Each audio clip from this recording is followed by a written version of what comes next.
The world was groaning under a shadow of despair. Ravana, the 10-headed king of the demons, had become invincible. Through a boon from the creator god Brahma, he could not be slain by any god, demon, or spirit. But in his arrogance, he had disdained the race of men. In the golden city of Ayodhya, a kingdom blessed by the gods, there lived a prince who was more than a man. He was Rama, the 7th incarnation of the great god Vishnu, born into the world to restore balance and uphold Dharma. His life was a picture of perfection. He was a master of archery, a student of the Vedas, and a son of impeccable virtue. He won the hand of the beautiful princess Sita, an incarnation of the goddess Lakshmi, in a feat of divine strength. He was the beloved heir to the throne, destined to rule. But fate, driven by a jealous queen's forgotten promise, intervened. On the very day of his coronation, Rama was not given a crown, but a command: 14 years of exile in the wilderness. Without a moment's hesitation, he accepted his fate, for his duty to honor his father's word was absolute. With his devoted wife Sita and his loyal brother Lakshmana at his side, the rightful king of Ayodhya walked away from his kingdom, trading a palace for a forest, a throne for a life of asceticism. For years, they lived a simple, peaceful life in the Lanka forest. But their idyllic exile was a direct threat to the most powerful demon in the world, Ravana, the 10-headed king of Lanka. He had heard tales of Sita's unparalleled beauty, and consumed by lust and arrogance, he devised a wicked plan to abduct her. He sent a demon in the form of a magical golden deer, an enchanting creature that shimmered as if made of pure sunlight, to graze near their cottage. Sita, captivated by its beauty, pleaded with Rama to capture it for her. Rama, sensing a dark magic but unable to deny his love, pursued the deer deep into the forest. It was a trap. Far from the cottage, the demon mimicked Rama's voice, crying out for help. Sita, fearing for her husband's life, begged Lakshmana to go to his aid. Now she was alone, her divine protection broken by a simple, cunning trick. The moment she was unprotected, Ravana struck. With Rama and Lakshmana gone, Ravana revealed himself.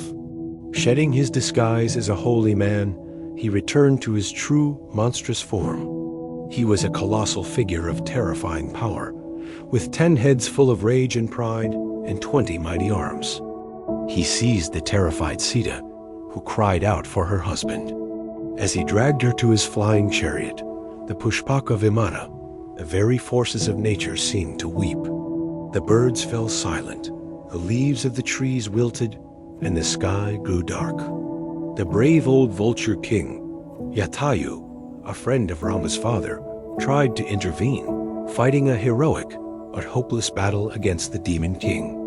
Ravana mortally wounded the great bird and flew south, carrying the weeping Sita across the sky. He had stolen the jewel of Ayodhya, an act of pure dharma that would set the heavens and the earth on a course for war. He had taken Rama's love, and in doing so, he had sealed his own doom. Rama returned to find his cottage empty, his heart shattered. His peaceful exile had turned into a nightmare. Overcome with grief, but filled with a divine resolve, he and Lakshmana began a desperate search. Their quest brought them to the monkey kingdom of Kishkinda. It was here that Rama met his greatest ally and most devoted follower, Hanuman, the son of the wind god, a being of immense power, wisdom, and humility. Hanuman, recognizing Rama's divine nature, immediately pledged his undying loyalty. After helping the exiled monkey king Sugriva reclaim his throne, Rama gained the allegiance of the entire Vanara army, a vast fighting force of powerful, divine monkey men. With Hanuman as his champion and an army at his back, Rama's quest was no longer a desperate search. It was the beginning of a holy war. Hope was rekindled, a promise of righteous vengeance.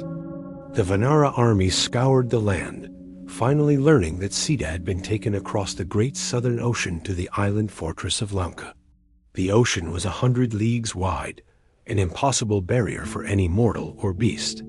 But Hanuman was neither. Calling upon the power of his divine father, he began to grow. He grew larger and larger until he was the size of a mountain, his form casting a shadow across the land. With a mighty roar that shook the heavens, he pushed off from the peak of a mountain, launching himself into the air. He flew across the churning ocean, a golden comet of pure devotion and power.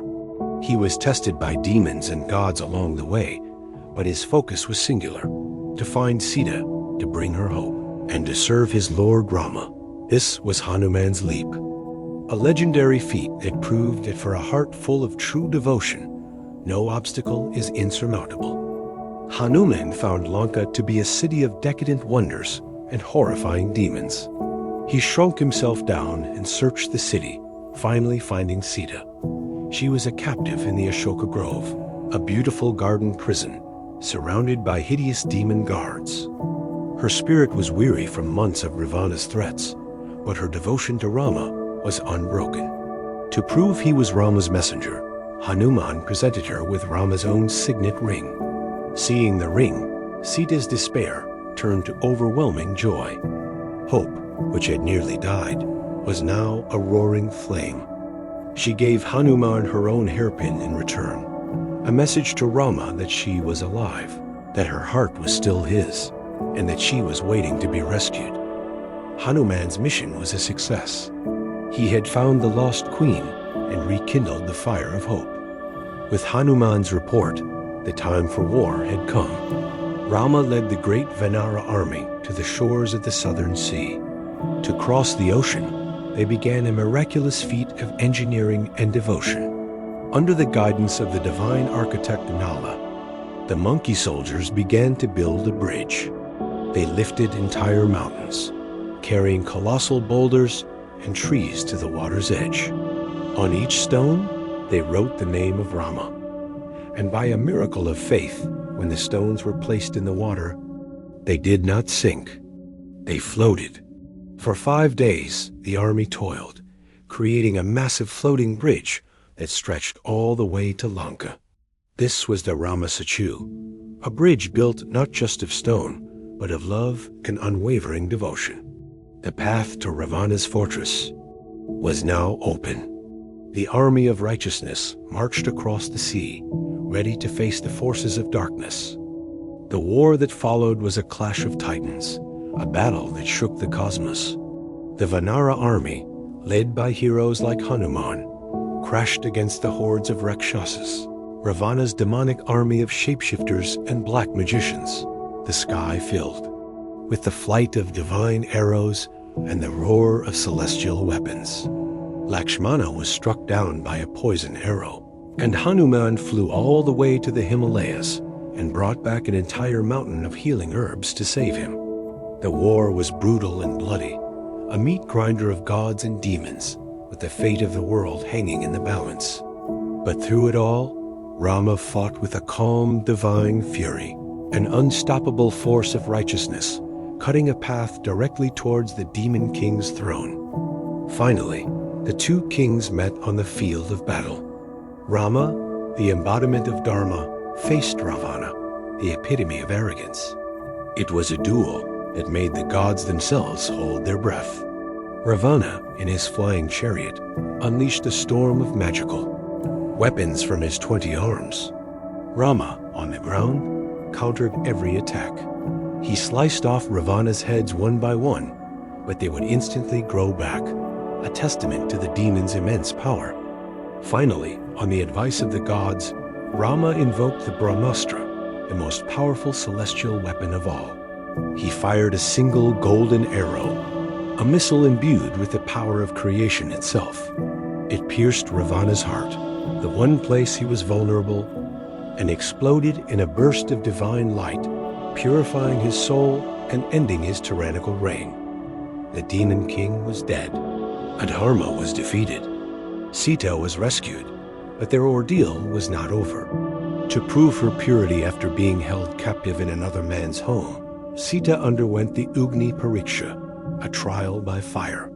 She walked into a massive pyre, and the fire god Agni himself emerged from the flames with her, presenting her unharmed to Rama, a testament to her unwavering virtue.